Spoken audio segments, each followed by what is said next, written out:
بسم اللہ الرحمن الرحیم۔ السلام علیکم۔ Dubai international public school and college, جماعت نہم، مضمون اردو۔ آج ہم اردو کا سبق نمبر 4 پڑھیں گے۔ انسان کسی حال میں خوش نہیں رہتا۔ اس سبق کے مصنف ہیں محمد حسین آزاد۔ محمد حسین آزاد کا شمار عناصر ہمسہ میں بھی ہوتا ہے۔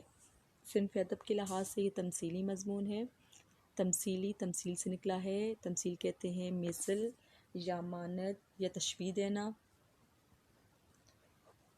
تمثیلی مضمون ایسا مضمون ہوتا ہے جس میں مصنف انسان کی قوت اور خیالات و افکار کو ایک انسان کی شکل میں پیش کرتا ہے، یعنی کہ انسان کی وہ فیلنگز، احساسات و جذبات جو انسان کو دکھائی نہیں دیتے، لیکن مصنف اس کو ایک انسان کی شکل دے کر اپنے مضمون میں بیان پیش کرتا ہے۔ محوذ از نرنگ خیال۔ نرنگ کے معنی ہیں دھوکہ، فریب، یعنی خیال کا دھوکہ یا فریب، انوکھی بات۔ اس سبق کو پڑھنے سے پہلے ہم مصنف کے حالات زندگی پڑھیں گے۔ مصنف محمد حسین آزاد، جن کا شمار عناصر ہمسہ میں بھی ہوتا ہے۔ بچوں، یہ محمد حسین آزاد ہیں۔ محمد حسین آزاد کی کچھ معلومات ان کی شخصیت کے بارے میں۔ پیدائش ہے جمعرات 18 ذی الحجہ 1245 ہجری 10 جون 1830 دہلی میں پیدا ہوئے۔ وفات جمعہ 9 محرم الحرام 1328 ہجری 22 جنوری 1910 لاہور میں دفن ہوئے۔ شہریت برطانوی ہند۔ ان کا پیشہ شاعر اور مصنف تھے۔ اور محمد حسین آزاد کی پیدائش 10 جون 1830، وفات 22 جنوری 1910۔ اردو زبان کے مشہور ادیب اور شاعر تھے۔ آزاد نے اپنے والد سے اور پھر ذوق کے سایہ عاطفت میں تعلیم حاصل کی۔ ذوق شاعر ابراہیم ذوق، جن سے انہوں نے شاعری میں اصلاح لی تھی۔ بعد ازاں دہلی کالج میں داخل ہوئے، جہاں مولوی نذیر احمد، ذکاء اللہ اور پیارے لال اشوب سے ہم سبق ہونے کا موقع ملا۔ ہم سبق یعنی کہ ان کے ساتھ تعلیم حاصل کرنے کا موقع ملا۔ وفات ان کی ہے دماغی تھکاوٹ اور جوان سال بیٹی کے بے وقت موت کی وجہ سے 1889 میں دماغی توازن کھو بیٹھے اور جنون کے آثار پیدا ہو گئے۔ آخری عمر تک یہی حالت رہی اور 22 جنوری 1910 کو 80 سال کی عمر میں لاہور میں فوت ہوئے۔ ان کا مزار لاہور کربلا گام شاہ میں ہے۔ پیارے بچوں، آپ اپنی کتاب کا صفحہ نمبر 27 نکالیں۔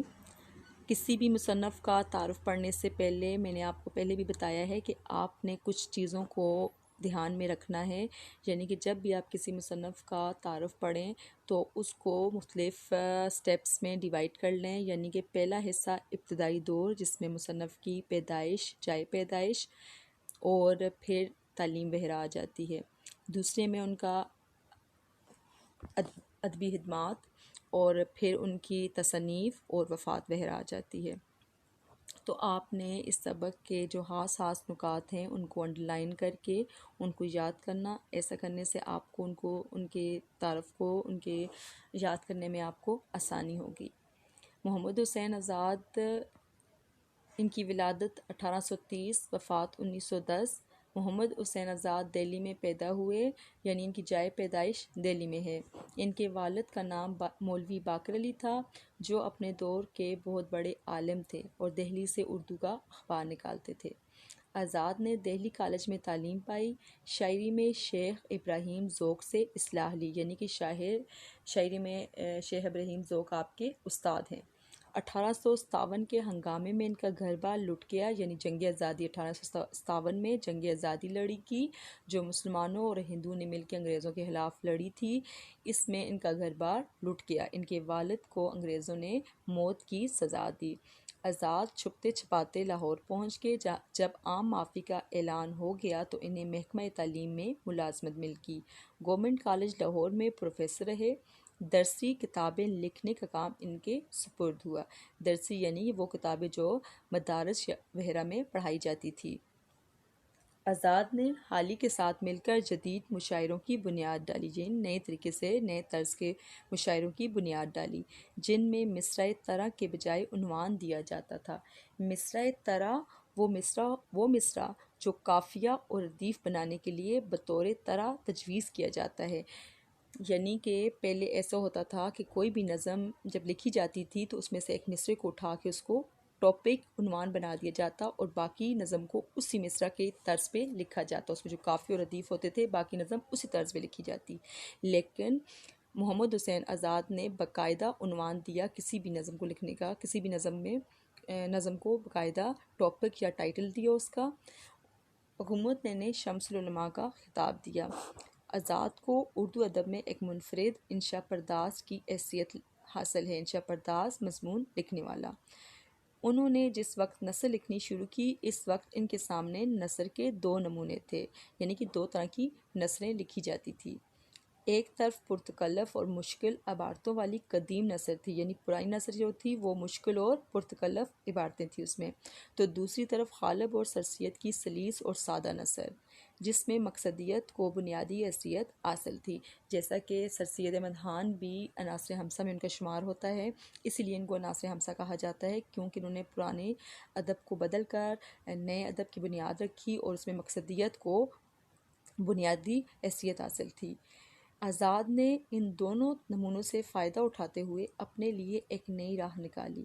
انہوں نے پرانی اور نئی نثر کے اسالیب کو ملا کر ایک نئے انداز کی بنیاد رکھی۔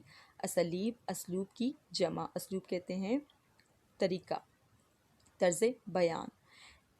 انہیں اپنے شاعرانہ نثر کی وجہ سے بہت شہرت ملی۔ شاعرانہ شاعری ایسی نثر جو شاعری کے طریقے سے لکھی جاتی ہے۔ آزاد نے تنقید، تاریخ اور خیالی موضوعات پر بھی قلم اٹھایا۔ تنقید کسی بھی فن پارے پر اچھی یا بری رائے قائم کرنا، مگر ہر جگہ ان کا اسلوب بیان کی رنگینی، الفاظ کی شوکت اور سلاست کا خوبصورت امتزاج ہے۔ آب حیات اور نیرنگ خیال کا اسلوب اتنا دلکش ہے۔ آب حیات اور نیرنگ خیال دونوں ان کی کتابوں کے نام ہیں، ان کی تصنیف ہیں، کہ پڑھنے والا انشا پردازی کی لطافتوں میں کھو جاتا ہے۔